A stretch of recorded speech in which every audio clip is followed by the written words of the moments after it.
kí ló fa ikú olórin ẹ̀mí àdùkẹ́ gold? bàbá takú tí jésù ti fohùn ránṣẹ́ sí gbogbo àwọn wòlíì lọ́kùnrin àti obìnrin tí wọ́n ń sọ oríṣiríṣiì nípa àṣírí ikú tó pa àdùkẹ́ gold. báwo ló ṣe jẹ́ gangan? kí ni wọ́n sọ tí ò rí bẹ́ẹ̀ tí bàbá yìí fi dìde tí wọ́n takú? wọ́n ní àfi káwọn fún wọn lésì. alàgbà kan mà ló jáde ní kété tí ìròyìn ikú àdùkẹ́ gold olórin ẹ̀mí yìí bẹ̀rẹ̀ sí ní jà ràìnràìn káàkiri lórí ayélujára tó ní káwọn èèyàn máa share program òun lọ́gbọ̀n mẹ́sàn-án mẹ́wàá pé òun mà ṣírí ikú tó pa àdùkẹ́ gold pé nítorí pé ó pe ara ẹ̀ ní ẹbọ ni òun ló ṣe ríkú ẹ̀. ọ̀rọ̀ yìí ti dé ọ̀dọ̀ bàbá takú ti jésù, wọ́n sì ti wá fohùn ránṣẹ́ wọ́n fohùn ránṣẹ́ sárákùnrin yìí. kí ni bàbá yìí sọ nípa ọ̀rọ̀ tí wòlíì yìí sọ? ẹ gbọ́ ẹ̀kúnrẹ́rẹ́ lẹ́nu bàbá takú ti jésù.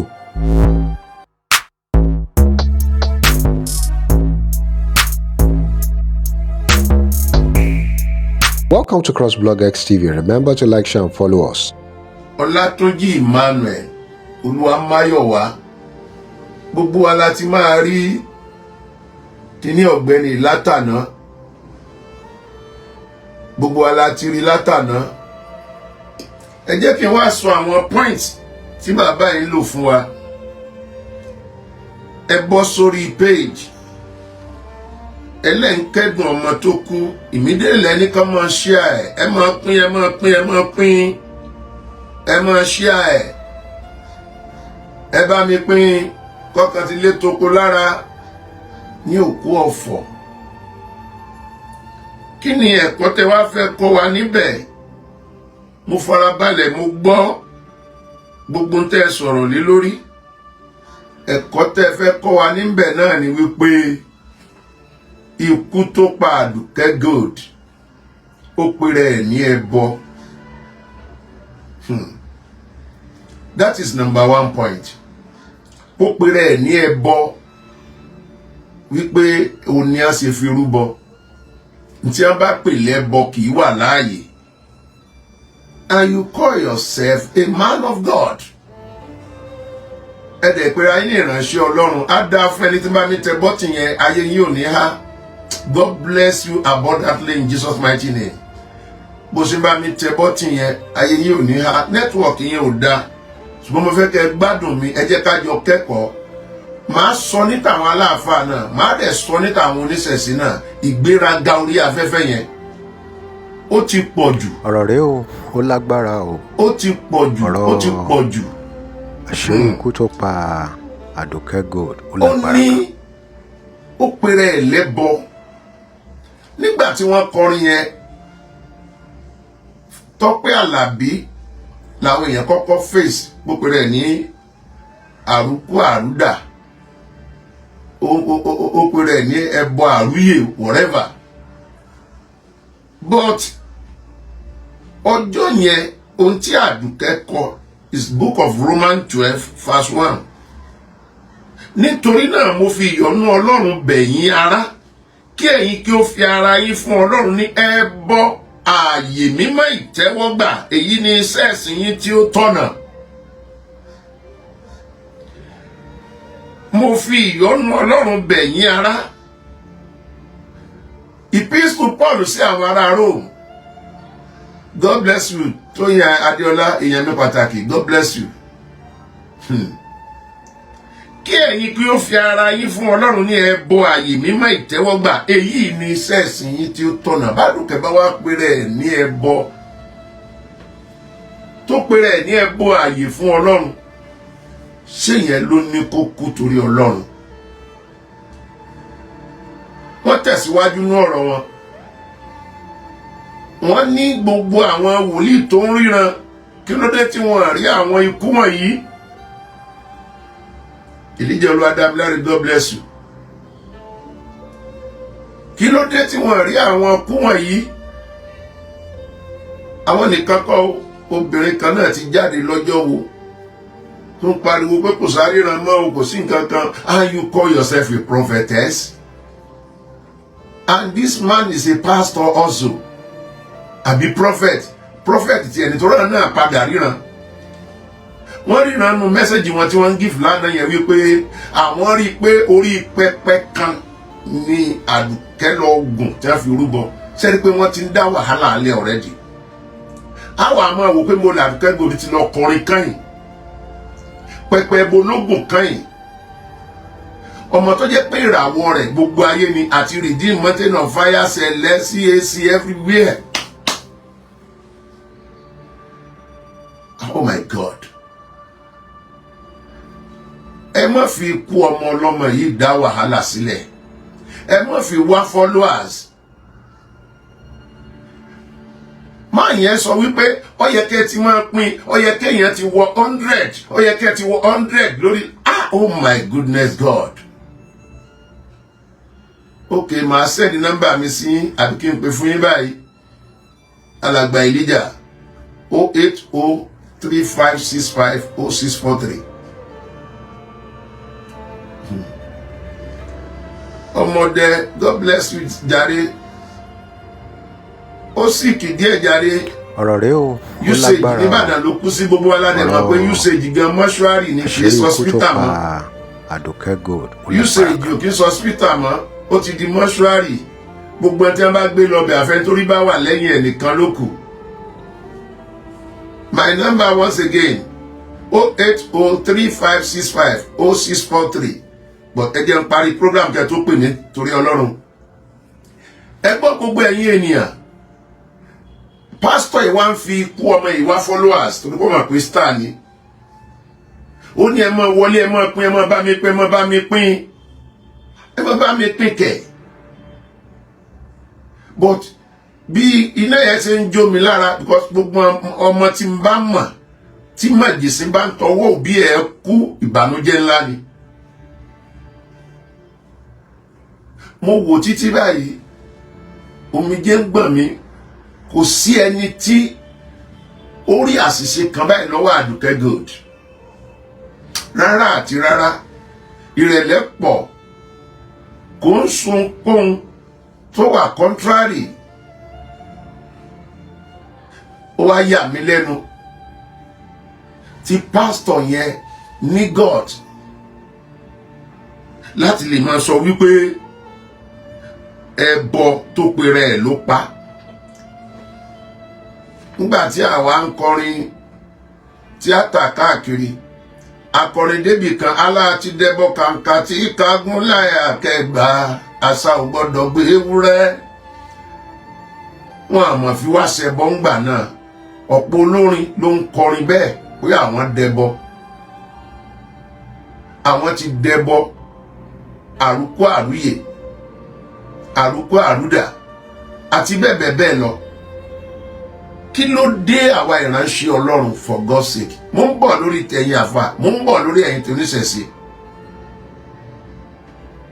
Máa ń yọ pọ́ìntì lọ lóríṣiríṣiríṣiríṣi tí mo rí wípé gbogbo ohun tó ń sọ ọkàn fi ń wá followers sórí péjì ẹni. Kì í ṣe kú ọmọ yẹn ló ń dùn àtọ̀. Torí náà ẹ jọ̀wọ́ torí Ọlọ́run. Ẹni bá mọ péjì ọ̀gbẹ́ni yẹn, èmi ò ní play ẹ̀ rárá àti rárá. Kọ́mọ́dà bí ẹni pọ́n pásítọ̀ wọ́n downgrade ara wọn. Ọlátúnjí Emmanuel Olúwamáyọ̀wá Ọlátúnjí Emmanuel Olúwamáyọ̀wá ẹ jọ̀ọ́ ntẹ́sẹ̀ yẹn kú díẹ̀ káàtó. Pé Àdùkẹ́ Gold péré ẹlẹ́bọ òun kọ́ ló fa ikú. Àjọkẹ́ Ìyábọ̀dé you are welcome. Kọ́lọ́run kó bá mi tẹ́ sí afẹ́fẹ́ rí. Kó tún lé àtọ̀nà rẹ̀ ṣe. Kọ́lọ́run kó pa àṣìṣe rẹ̀ rẹ́. Omijé kíkorò òun ló gbà ní ojú wa. Kí wá bọ́ síbi pé ẹ ń sọ pé àwọn kan ò ríran. At the end máàlù ìwá lòun ríran. Kí ló dé tó ríran ṣáájú ọjọ́ ọkú ẹ̀? Ọwá ló ríran pé pẹpẹ kan ló ti lọ kọrin pẹpẹ tí máa ń gbẹbọ nítorí pé ó ti pèrè ẹ̀ lẹ́bọ. Ọwá gun pẹpẹ yẹn lọ tí ń pèrè tó ti ń gbẹbọ Àdùkẹ́ ṣe wá kú. What a rubbish. Ṣé sọ̀rọ̀sọ̀rọ̀ yóò kí n rẹ tó máa gbọ́ ni? Ẹni àwọn pásítọ̀ tí wọ́n máa ríran láwọn ológun pé wọ́n àríran. ẹ̀yin ti sọ, àwọn wòlíì kan náà ti sọ. Ẹ jẹ́ kí n sọ fún yín. Ó lágbára o. Ọlọ́run, ọgbọ́n Ọlọ́run kọjá òye ènìyàn láyé. Ẹni tí kú ọkàn lọ́la, àríran tí kú ọ̀pá lọ́la kò ní rí. Tí bá wá ń ṣẹlẹ̀ báyìí, nítorí yẹ ká ṣe àwa ẹ̀. Ǹjẹ́ a padà ṣe? Nítorí yẹ ká ṣe àwa ìránṣẹ́ Ọlọ́run, ǹjẹ́ a padà ṣe? Ẹ wà tìgbà tí ikú ti ń pa àwọn ọ̀dọ́ bọ̀. Tabakale ní èjì ẹ̀ta ẹ̀rin, ó ti fẹ́ tó yàn bí 8 nínú ọdún yìí tí a jẹ́ ọ̀dọ́ akọrin wòlíì, akọrin wòlíì, akọrin wòlíì. Ìbéèrè mi rèé, kọ́ńfọ́tà tá a gbé kalẹ̀ l'Àbújá, ǹjẹ́ a ní ìṣẹ́jú 5 àbí 10 tá a fi gbàdúrà lórí pé k'Olúwa ó dá ọwọ́ ikú ọ̀dọ́ dúró? Àfẹ́ rí mọ́. Adelu mountain tí a lọ, tèrò pọ̀ bí omi, ǹjẹ́ a create ìṣẹ́jú 5-10 láti bá Ọlọ́run sọ̀rọ̀ pé àfẹ́ rí ikú ọ̀dọ́ mọ́? Àbí gbogbo kíní yóò kan gbogbo wa ni? Tí bá ń ṣẹlẹ̀ nínú ayé, àkókò kan ṣẹlẹ̀ láàrin àwọn ọmọ oní tíátà. Ẹ ṣé mo dúpẹ́, a dára fún yín o. Ó ń ṣẹlẹ̀ láàrin àwọn ọmọ oní tíátà tí kú yẹn lọ tẹ̀lé. Wọ́n ránṣẹ́ pa àwọn àfáà, wọ́n ránṣẹ́ pa àwọn pásítọ̀, wọ́n ránṣẹ́ pa àwọn ẹlẹ́sìn ìbílẹ̀, wọ́n gbàdúrà fún wọn lóríṣiríṣi. Ọlọ́run dẹ̀ gbọ́, ó dáwọ́ ọkú dúró. Ó wá ń ṣẹlẹ̀ báyìí láàrin Kristẹni. Kò síbi tí kò ti ń ṣẹlẹ̀ o. Àfàkókò kí èèyàn wa alàgbà Malam Adépọ̀jù Yusuf kó àsẹ̀yìndé bàbá wọn. Arúgbó làwọn ẹ̀, arúgbó ni wọ́n, àwọn ti dàgbà, wọ́n ti lọlé fine. Ikú ń pàgbà, ikú ń pọmọdé, bó ṣe wà nìyẹn. Ṣùgbọ́n ikú ọmọ tó kú yìí, tẹ́ bá fẹ́ bá wa dárò, tó fẹ́ dárò fún àwọn mọ̀lẹ́bí ẹ̀, ò ní bọ́, ẹ máa pín. Mo ti gbọ́ pé olóòtú máa ṣe part 2. Bóyá Ọlọ́run lè jẹ́ kó ṣe jáde, gbogbo tó wá sí látẹ̀yìn máa wá pè ẹ̀. Ẹ wá rí pé intense yẹn ó rọ̀ǹgì gan. Ó rọ̀ǹgì gan sà. Ó rọ̀ǹgì gan. Ẹ jọ̀ọ́ torí Ọlọ́run. Ẹ má fi kú ọmọ ọlọ́mọ wá followers now. Ṣé o mọ ibi tó gbà lára àwa ènìyàn ni? Bẹ́yìn bá ríran ẹ̀ ṣe rí ṣáájú, ó ṣe jẹ́ gbà tó kú tọ́lẹ̀ ẹsẹ̀ wá ríran, Olúwa ẹsẹ̀ wá bá yín sọ pẹpẹ tó gùn. Ókè, pẹpẹ tí bó ní? Pẹpẹ ìjọ wo ló lọ láàsì tí kú fi pa? Bóyá kẹ́ ẹ sọ fún wa, tá lè lọ bá wọn ní church yẹn. Ẹ yé máa fi ìdọ̀tí yí wa lára mọ́. Ní ọjọ́ òtán fẹ́ ṣèwọ́de, àwọn aláwo kan náà bọ́ta ní Kòròdú, wọ́n wọ́de, wọ́n gbé àfọ̀ṣẹ Olúgbòhùn, wọ́n gbé sẹ́nu. Ìgbéraga pọ̀ lórí mídíà. Oh my God.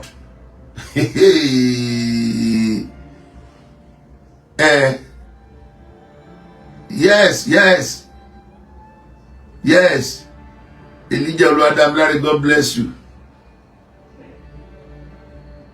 Akéròjọ tó pọ̀ lóríṣiríṣi ní oh my God. Pray, gbàdúrà Olúwa bá wa dá ikú ọ̀dọ́ dúró.